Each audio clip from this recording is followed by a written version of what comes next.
Considerado o papa dos historiadores alagoanos especializados em futebol, Lautenei Perdigão dedicou a vida a esse esporte de massa. Ele administra o Museu do Esporte que funciona no Estádio Rei Pelé, o maior templo do futebol no estado. Começou a acompanhar Copas do Mundo ainda na adolescência, em 1950, quando a competição se realizou no Brasil pela primeira vez. Uma seleção magnífica, diz ele, referindo-se à equipe brasileira, que chegou à final contra o Uruguai, precisando apenas do empate para ser campeã em um Maracanã lotado com mais de 200 mil pessoas, o maior público já registrado na história do futebol.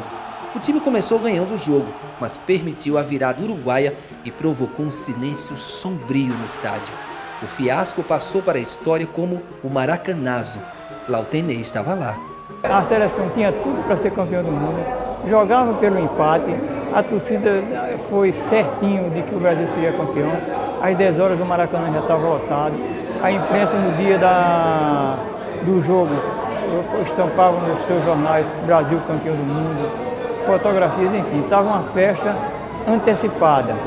E essa festa, não sei se prejudicou aos jogadores. O historiador mergulhou fundo para descobrir as causas da perda do título de 1950. Nas Copas seguintes, em 1954 e principalmente em 1958, Lautenei pôde acompanhar a participação de dois alagoanos ilustres na seleção brasileira. O Dida e o Zagallo. O Dida tinha jogado em Maceió, o Zagallo tinha ido mais cedo para o Rio de Janeiro, mas era alagoano. E eles dois formavam a ala esquerda da seleção brasileira. E também do Flamengo era Dida e Zagallo, que foram tricampeões. Então aquilo me deu uma alegria, um alento muito bom de continuar acompanhando as Copas. Anos depois, durante as Copas de 1958, 1962 e 1970, consideradas o apogeu do futebol brasileiro, a seleção se tornava a primeira tricampeã mundial. A formação de 1970, com Pelé e companhia, foi considerada pelo mundo a maior seleção de todos os tempos. Tinha um ataque onde só tinha craques.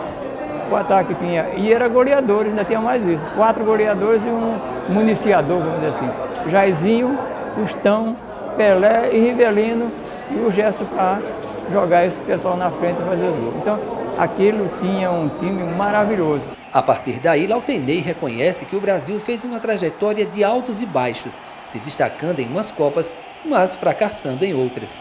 Mesmo assim, conquistou mais 2 títulos, em 1994 nos Estados Unidos e em 2002 no Japão e na Coreia do Sul, tornando-se o único pentacampeão da história.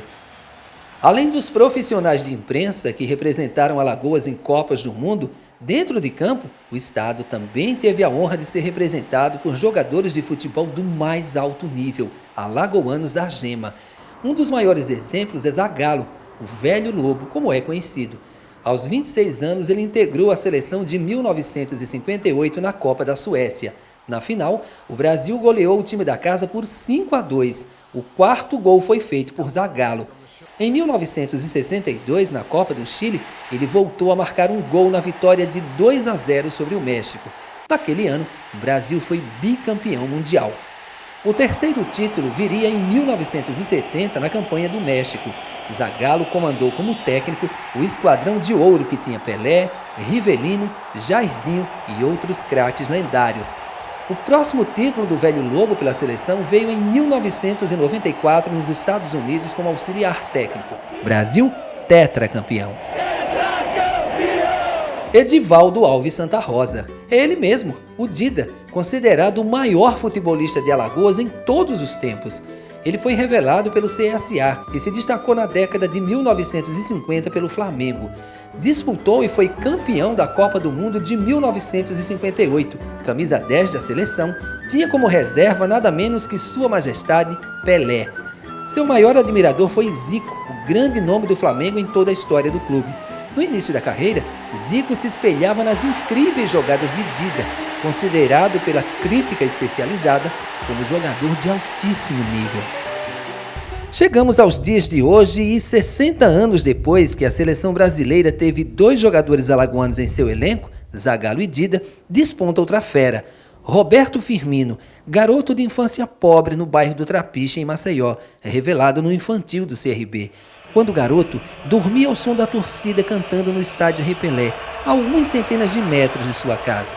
Esse homem de aspecto simples que caminha pelo campo é Guilherme Farias, técnico que permitiu a Firmino dar os primeiros passos no futebol a pedido da mãe do jogador quando ele tinha 15 anos. De início, ele não jogava como atacante.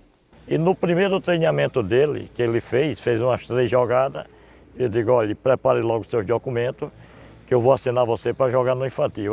Ele, na época que ele veio jogar com a gente, ele era volante, né?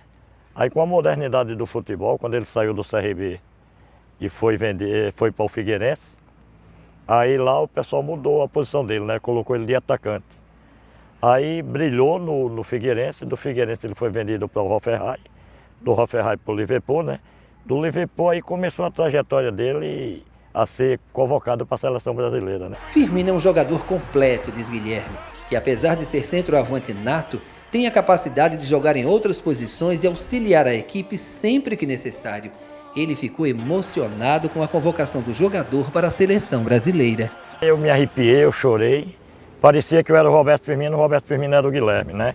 Então para a gente foi um motivo de muito orgulho, de muita satisfação. É uma consagração assim muito grande, vem premiar todo um trabalho que a gente vem fazendo ao longo do tempo, né? Esse é o primeiro atleta a ser convocado para uma seleção brasileira assim, profissional, né?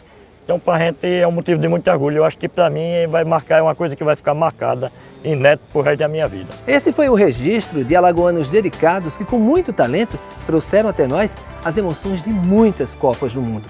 Obrigado pela atenção e o Página Aberta vai ficando por aqui.